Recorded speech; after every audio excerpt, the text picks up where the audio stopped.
Suicide Squad Kill the Justice League looks like Sunset Overdrive.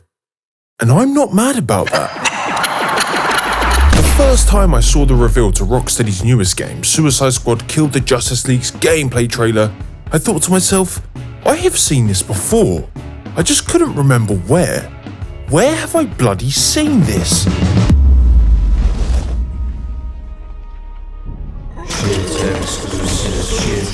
But we do have stable. Come forward and join us. Fuck off. Unfortunately, my memory served a distasteful flashback. Although I can completely rip into this hunk of shit of a dust extraction system that I literally had to get my disk tray repaired for this video as slightly lifting it up no longer works. So please, subscribe man. But it did release a game called Sunset Overdrive. Yeah. Oi! Developed by Insomnia Games, the irony is unreal because, you know, how much PlayStation 4 Spider-Man ripped off the Arkham series. Sunset Overdrive is a chaotically fast-paced, self-aware, brilliant third-person shooter that launched exclusively for the Xbox One. Nowadays, it's also on PC. It succeeded in its use of constantly engaging level design, its unexpected adaptations throughout the story, its ability to create freedom but retain pace, something that is few and far between as that normally means nose-diving into the hell of tedious repetition, something Rocksteady know all about.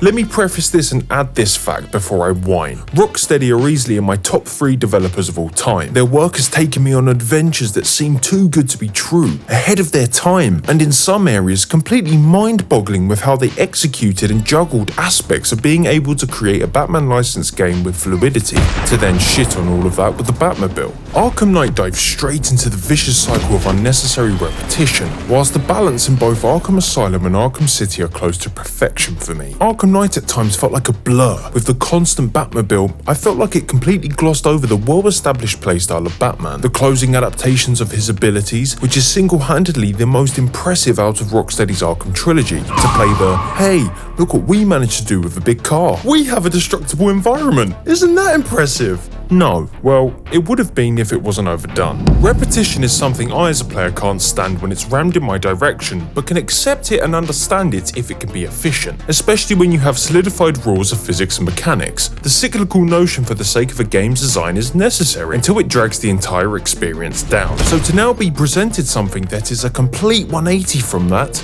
is brilliant. Now some of you may be thinking the direct comparison to Sunset Overdrive is a tad bit of a stretch, and I would say to you, Kill the Justice League brutes look like hecklers, the overloaded AI shit shows, the environmental traversal, the over-the-top artistic palette, which I'm actually really glad Rocksteady are bringing back, as it slowly dies out in the Arkham series. Admittedly, to achieve a standard that should not have existed in the year of 2015, Batman Arkham Knight even now is visually absolutely insane. I actually think it looks a lot better than Kill the Justice League. The choice of the villain being Brainiac and the somewhat similarities of Fizco's control in Sunset Overdrive's story, that one's a bit of a push, but it's close enough for me to mention. But Sunset Overdrive worked because it was fairly straightforward. You have a customizable punk rocker. Well, I'll tell you what it's all about. Punk rock.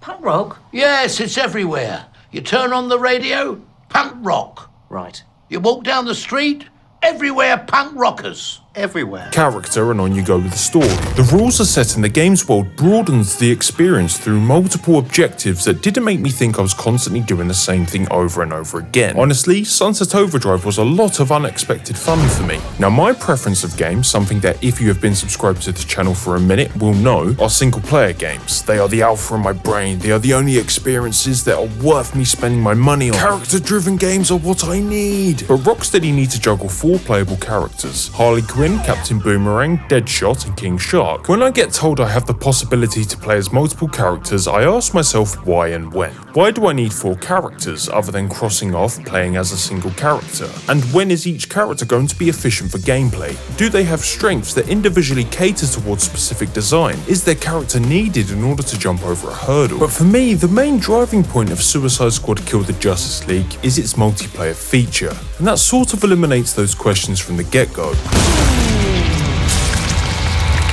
Why do I need 4 characters? Multiplayer. When is each character going to be efficient for the game? Well, they're probably not, as in single player, their playability isn't linear. Will we be playing as every character from the squad or just one? And if it is just one, which character is it going to be? Well, the game itself, the structure of the game is it's a 1 to 4 player co-op game. So if you want to play single player, you can totally play single player. I mean, our mantra has been that you play this game how you want to play it. So if you play single player, you'll still have a full squad with you. You'll have 2 players, 2, 3, 4 will be filled by bots who will fight along with you and really join in the fun and obviously give you that squad experience. But this is really interesting. I'm not going to be playing Kill the Justice League co-op. With the current trend of next-gen stock, I won't be playing it at all. But wouldn't it ruin pace? If you're playing fast, how will the bots keep up with you? Are you and your movements their main priority, or is the mission at hand? Will this affect exploration? Will it affect XP? How does this shape Rocksteady's design for their open world? Now, I'm not saying that it's an impossible task, as my questions aren't lying in Rocksteady's coding department, as somebody dedicated 3 years of their life to make Batman's cape look nice. It's just more of a general observation for the sake of design, as with linear titles, it is easier to make it efficient as they tend to base those multi-character moments in close-scoped objectives. Although the comparisons aren't close, Marvel's Avengers is the perfect example of what I'm saying, or even Rocksteady's Arkham Knight. Rocksteady handled AI co-op in Arkham Knight really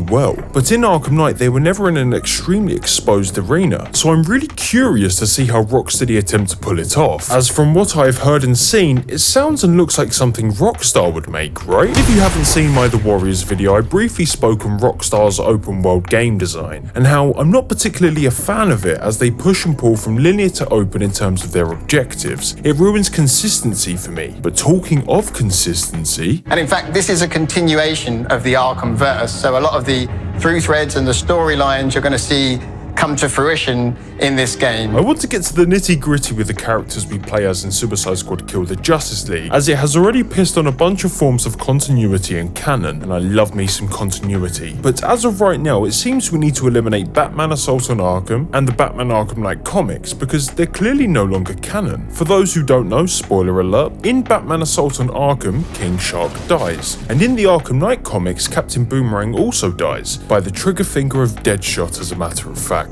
Because you know he... Never miss. Never miss. Yeah, we bloody know. You never shut up about it. Now, I cannot understand the explanation to why Deadshot is now black. Is it a massive deal? No, of course it's not, but it's still fairly confusing, as Deadshot actually had a fairly inclusive set of side missions in Batman Arkham City. 1 rifle and 2 wrist-mounted guns used by Floyd Lawton, aka Deadshot. Another guy we had to let go after Arkham City got shut down. Still, that doesn't mean he got his toys back. The only reasoning I have seen online is that the first Deadshot was actually an imposter who also, sure as shit, did not miss. And even more bizarrely, Rocksteady even included Easter eggs from Batman Arkham Origins into Arkham Knight. 1 pair of shock gloves, worn by the Electrocutioner, aka Lester Buczynski. Joker hired this guy on the night of the Blackgate riots, and then he killed him. I heard Batman borrowed these for a while before handing them in. I guess he prefers beating up punks the old-fashioned way. Tying in the bastard child to the Arkhamverse, where Deadshot was also a white dude. So what the fuck has happened? Not so fast, Deathstroke. He's my kill. I'm sure there's going to be a bizarre reason that will unconfuse us all. Now, I must admit, I think the new Deadshot looks cool as shit.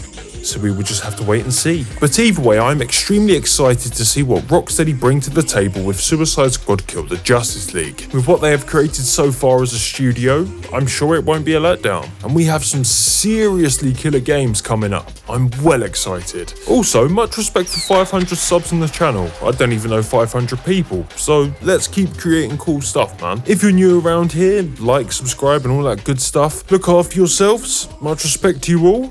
And I shall catch you in the future. Really thought Flasher had us, that. Holy shit.